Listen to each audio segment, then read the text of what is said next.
Hello friends, it's time for 2023 goals and I could not be more excited because this was the first video that I ever made on my channel a little under a year ago, and now we get to do it all over again. I know so much more about my reading taste and my goals for my channel. I'm just really excited to tell you about all of these goals for 2023. Something that I'm trying to do moving into the new year is setting less restrictive goals for myself and also setting goals that are actually within my power to achieve. For example, I have a channel goal to have 1,000 subscribers by the end of this year, but that's not really something that's up to me, and instead I want to set goals that I can control that will help me reach that goal because I can't physically make 1,000 of you subscribe. Okay, so let's start off with the reading goals for 2023. This year I read 168 books, and next year I would like to read around 150.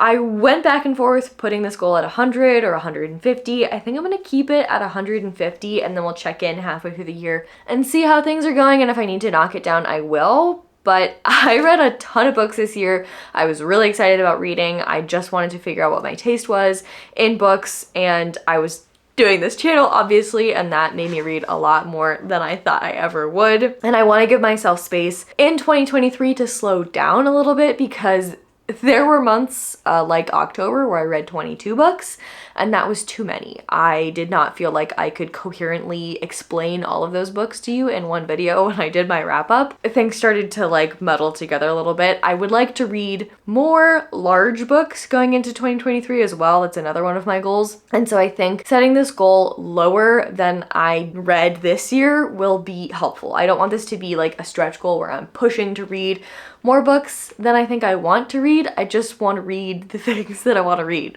That's going to be a theme that you'll see moving forward. So 150 books is the goal. I reserve the right to knock that down to 100. Next, I have goals. I set goals last year where I wanted to read X amount of this type of book a month.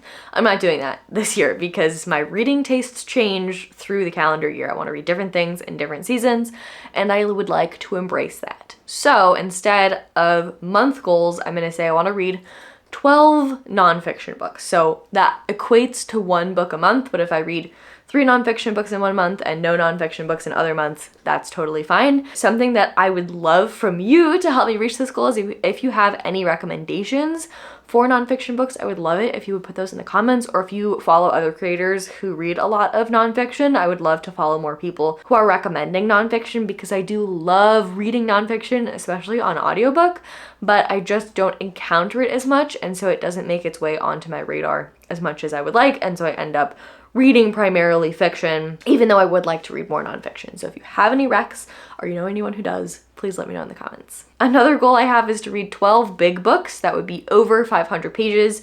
I think I may have conquered my big book fear this year.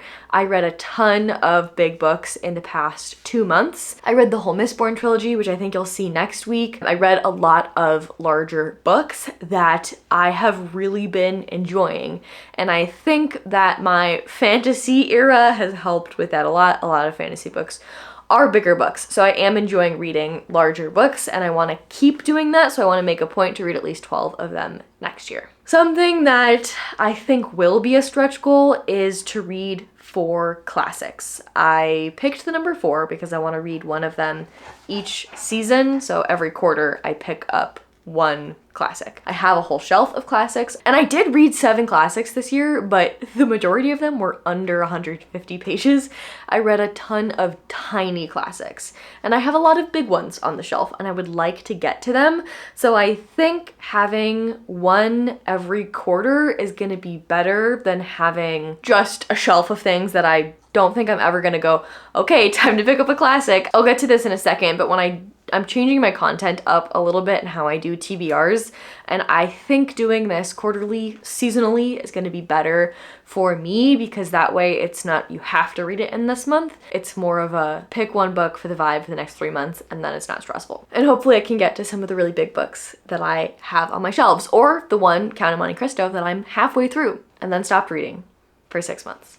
Those are all of the reading goals that I have. Let's talk about book buying goals that I have. I am not mad about the amount of books that I have unread on my shelves. I actually recently had a situation in which I wanted to read, but did not have a book to fit the mood that I was in. And I want to avoid that if I can in the future. That's something that I love, is having all these books on the shelves. So when I'm ready to pick something up, I can just come to the shelves, peruse the shelves, and go, okay, that's the perfect book for the mood that I'm in today, or I need this book because I need this emotion in my life. So recently I've learned that I need more cozy, comforting books because I tend to go through those very quickly. I'm not going on a book buying ban. I'm not telling myself I can only spend a certain amount on books. I'm not telling myself I can only buy a certain amount of books. I am telling myself that I only want to buy books that I think are 5-star predictions, because my goal is to have only 4 and 5-star books on my shelves. The way that I want this to work in practice is, if I have a video idea and I want books for it, I want to get those books from the library, or as audiobooks from Scribd, or as audiobooks from my library, or as ebooks from my library.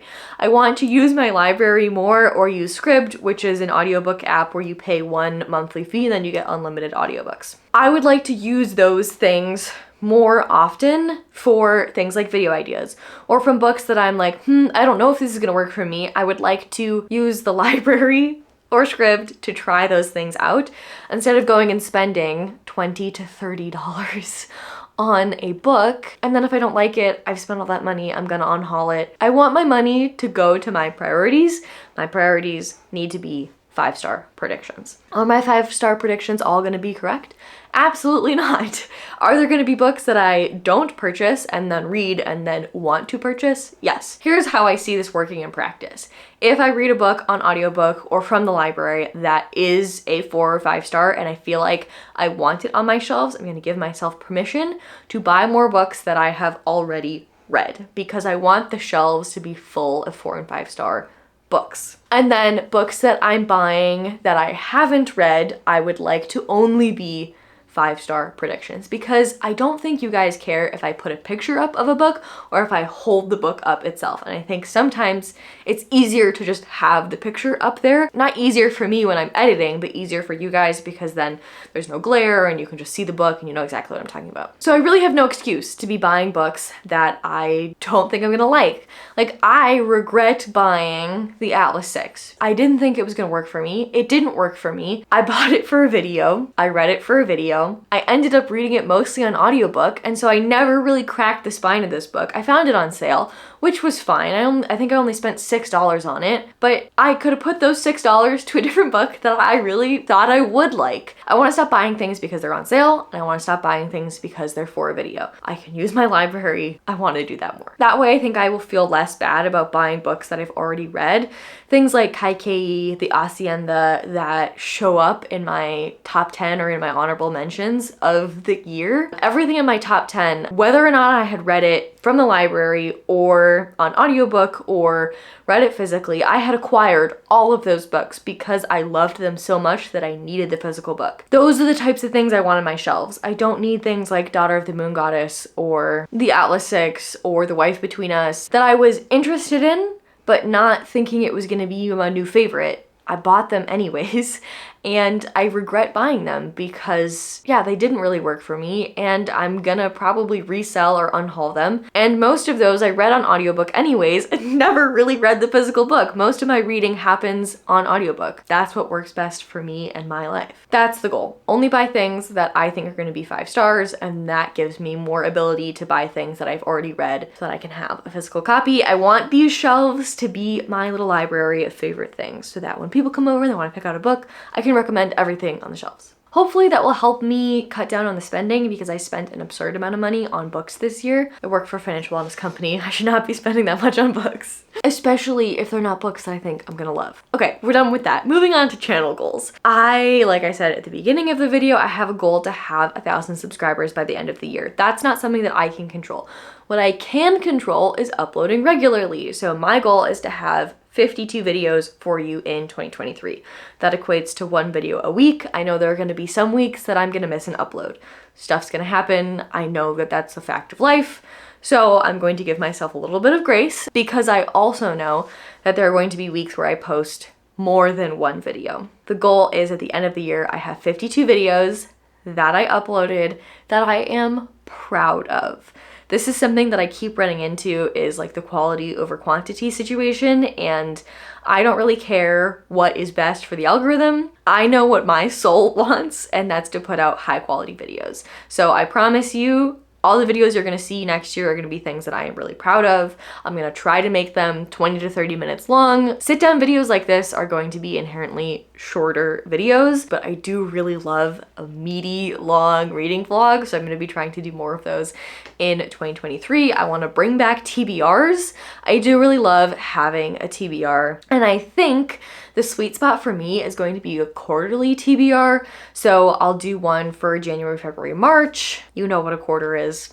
Once every 3 months, I will put out a video about what I'm planning to read. I'm gonna use my TV stand out in the living room as my TBR for the next 3 months. I'm pretty sure that's gonna be able to hold all the physical books that I'm planning on reading in a quarter. That way, when I am out in the living room, I'm sitting down to watch TV, I can see everything that I've planned to read in the next 3 months, and then maybe instead of watching TV, I can pick up a book, hopefully.